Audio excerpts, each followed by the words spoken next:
Specific ആയിട്ടുള്ള 5 ചോദ്യങ്ങൾ ഞങ്ങൾ ചോദിക്കുകയാണ്. ആ ചോദ്യത്തിന് സർക്കാർ മറുപടി പറയണം.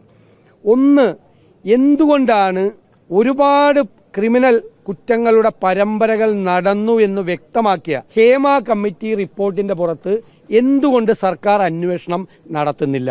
രണ്ടാമത്, നിയമത്തിന്റെ ഭാരതീയ നാഗരിക സുരക്ഷാ സംഹിതയുടെ 176(1) വകുപ്പും ഭാരതീയ ന്യായ സംഹിതയുടെ 199(c) വകുപ്പും അതുപോലെ പോക്സോ ആക്ടിന്റെ 21 വകുപ്പിന്റെയും നഗ്നമായ ലംഘനമാണ് ഇവിടെ നടന്നിരിക്കുന്നത്. കാരണം ഒരു കുറ്റകൃത്യം നടന്നു എന്ന് പറഞ്ഞാൽ, പ്രത്യേകിച്ച് ലൈംഗിക അതിക്രമങ്ങൾ സ്ത്രീകൾക്കെതിരായി നടന്നു എന്ന് പറഞ്ഞാൽ അതനുസരിച്ചുള്ള നിയമപരമായ നടപടികൾ വ്യക്തമാക്കുന്നതാണ് ഈ നിയമങ്ങൾ. അതിന്റെ നഗ്നമായ ലംഘനം എന്തുകൊണ്ട് നടത്തുന്നു?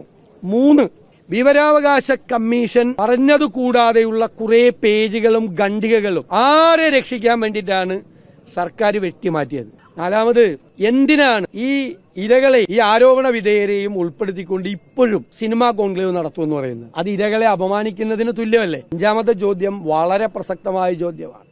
എന്തിനാണ് പിണറായി സർക്കാർ, എന്തുകൊണ്ടാണ് ഒരു സ്ത്രീ വിരുദ്ധ സർക്കാരായി മാറുന്നത്?